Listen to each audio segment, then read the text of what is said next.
श्री स्वामी समर्थ. तुम्हा सर्वांचे स्वामी कृपा या चॅनल मध्ये स्वागत आहे.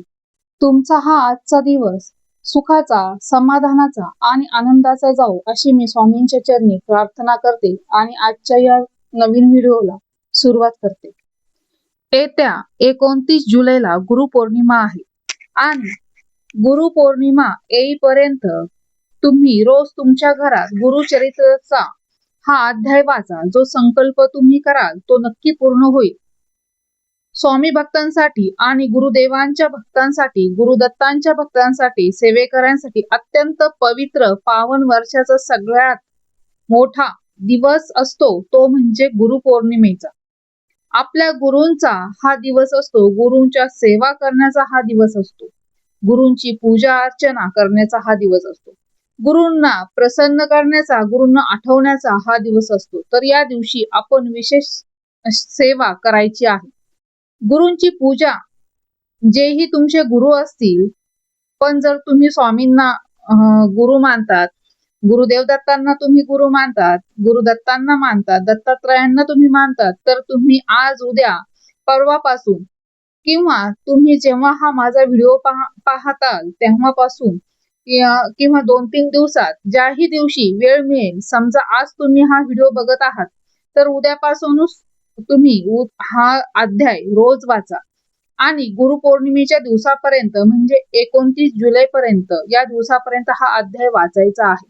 आणि नियम काय आहे तर अध्याय वाचन सुरू आहे तुमचं 29 जुलै पर्यंत, पण मांसाहार करू शकत नाही, व्यसन करू नका, वाईट विचार करू नका. बाकी शुद्ध शाकाहारी जेवण तुम्ही करू शकता. उपवास करण्याची गरज नाही. देवघरासमोर सकाळी आंघोळ करून बसायचं आहे आणि अध्याय वाचायचा आहे.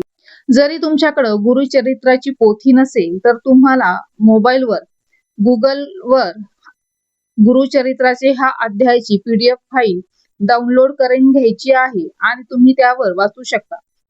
खूप चमत्कारी आहे बघा. असं मानलं जातं की हा अध्याय म्हणजेच गुरुचरित्रातील हा 21वा अध्याय आहे. संकल्पपूर्ती, अडचणी दूर करण्यासाठी आणि मनोकामना दूर करण्यासाठी अत्यंत प्रभावी मानला जातो. ज्या दिवशी तुम्ही अध्याय वाचायला सुरुवात कराल त्या दिवशी तुम्हाला स्वामींसमोर, दत्तात्रयांसमोर हात जोडून तुमच्या मनातील प्रार्थना, तुमचा संकल्प जो असेल तो हात जोडूनच बोलायचा आहे. आणि जेही तुम्ही म्हणजे तुम्हाला मागायचं आहे, जेही तुम्हाला दत्तात्रयांना सांगायचं आहे आणि ते तुम्ही बोलायचं आहे, तो संकल्प तुमचा असेल. रोज रोज बोलायचं नाही, पहिल्या दिवशीच तुम्हाला सांगायचं आहे. आणि 29 जुलै पर्यंत रोज हा अध्याय तुम्हाला वाचायचा आहे. 29 जुलैला देवघरात एक विशेष म्हणजे पुरणपोळीचं तुम्ही नैवेद्य करू शकता, खिरेचं नैवेद्य करू शकता, पूजा अर्चना करायची आहे. जर तुमच्या जीवनात आर्थिक अडचणी, नोकरी किंवा व्यवसायातील समस्या, घरातील ताणतणाव असेल किंवा विवाहातील अडथळे असतील किंवा कोणत्याही महत्वाचा संकल्प तुम्ही आतापर्यंत केलेला आहे पण तो पूर्ण होत नाहीये, तो संकल्प, ती इच्छा तुमची पूर्ण होत नाही, तर असाही जो तुमची इच्छा असेल किंवा जो तुमचा संकल्प असेल तो तुम्हाला हा अध्याय वाचल्यानंतर हा नक्कीच पूर्ण करायचा आहे. तर गुरुपौर्णिमेपर्यंत रोज हा गुरुचरित्रातील 21वा अध्याय हा वाचायचा आहे.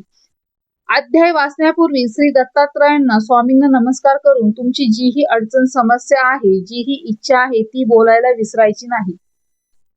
तर अशा प्रकारे हा अध्याय तुम्हाला वाचायचा आहे. 21वा अध्याय आहे. कोणताही नियम नाही, खूप छान अनुभव येतो आणि सगळ्या इच्छा, आकांक्षा, ज्या काही आर्थिक संकट असतील तेही दूर होतात. अशा प्रकारे हा तुम्हाला 21वा अध्याय हा गुरुपौर्णिमेपर्यंत वाचायचा आहे. कारण या अध्यायाची फलश्रुतीच अशी आहे की ज्याही आपल्या इच्छा असतील तर त्या पूर्ण होतात. म्हणजे संतान प्राप्ती, एखाद्या वान स्त्रीला संतती प्राप्त होते. म्हणजे तुम्हाला जर संततीची इच्छा असेल, संतान प्राप्तीची इच्छा असेल किंवा कितीही प्रयत्न करून थकला असाल तरीही तुम्हाला संतान प्राप्ती होत नसेल तर हा अध्याय तुम्हाला वाचायचा आहे. तसेच दारिद्र्य निवारण होतं. कितीही दरिद्र व्यक्ती संपत्ती किंवा त्याला ऐश्वर्याचा लाभ होतो. तसेच रोगांनी ग्रस्त असलेल्या व्यक्तीला आरोग्य मिळतं किंवा अपमृत्यू टळतो. अशी ही याच्या खूप सुंदर फलश्रुती आहे. तसेच कुष्ठरोग असेल, मुकेपणा असेल, बहिरेपणा असेल किंवा पांगळेपणा असेल, असे असलेले लोक आहेत, तर ह्या लोकांनी औदुंबराची सेवा करून निरोगी राहतात आणि यांना हा अध्याय रोज वाचायचा आहे.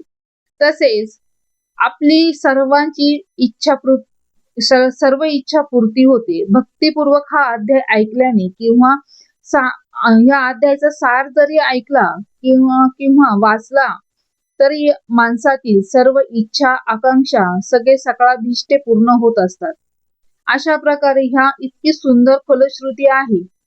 म्हणजे हा अध्याय तुम्ही YouTube वर जरी लावून दिला तरी तुम्हाला पुत्रप्राप्ती होणार आहे. तुमच्या ज्या इच्छा आहेत, तसेच रोग निवारण होणार आहे, दारिद्र्य तुमचं मिटणार आहे. म्हणजे ज्या काही आणि ह्या इच्छांशिवाय दुसऱ्या इच्छा आपल्या नसतातच. त्याच्यामुळे ह्या अध्यायाची फलश्रुती ही इतकी छान आहे. त्याच्यामुळे तुम्हाला हा व्हिडिओ तुम्ही जेव्हा माझा बघता त्यावेळेस त्याच्या दुसऱ्या दिवसापासून तुम्हाला गुरु पौर्णिमेपर्यंत हा अध्याय वाचायचा आहे. किंवा तुम्ही जर तुमची इच्छा असेल तर पुढेही तुम्ही 21 दिवसांचा संकल्प करू शकता किंवा 41 दिवसांचा संकल्प, 31 दिवसांचा संकल्प किंवा 11 दिवसांचा संकल्प असा जरी केला आणि तुमची इच्छा पूर्ती करण्यासाठी जरी तुम्ही असा संकल्प केला तरीही तुमच्या सर्व इच्छा पूर्ण होणार आहेत. इतका फलदायी असा हा अध्याय आहे. त्याच्यामुळे हा अध्याय नक्की वाचा. तर अशा प्रकारे अध्याय 21 या अध्यायाची आपण फलश्रुती पाहिली आहे आणि याचं वाचन कसं करायचंय तेही या आपण व्हिडिओमध्ये पाहिलं आहे. तर ही माहिती तुम्हाला उपयुक्त वाटली असेल तर व्हिडिओला एक लाईक देखील द्या आणि तुम्ही स्वामी कृपा या चॅनलला सबस्क्राईब केलं नसेल तर स्वामी कृपा या चॅनलला सबस्क्राईब करा आणि ही माहिती, हा व्हिडिओ तुम्ही जास्तीत जास्त तुमच्या मित्रजनांपर्यंत, तसेच कुटुंबियांपर्यंत, मित्रमैत्रिणींपर्यंत हा नक्की शेअर करा आणि स्वामी कृपा या चॅनलला सबस्क्राईब करून बेल आयकॉन नक्की दाबा. तर अशाच नवीन आध्यात्मिक व्हिडिओ घेऊन पुन्हा भेटूया नवीन व्हिडिओमध्ये. तोपर्यंत श्री स्वामी समर्थ.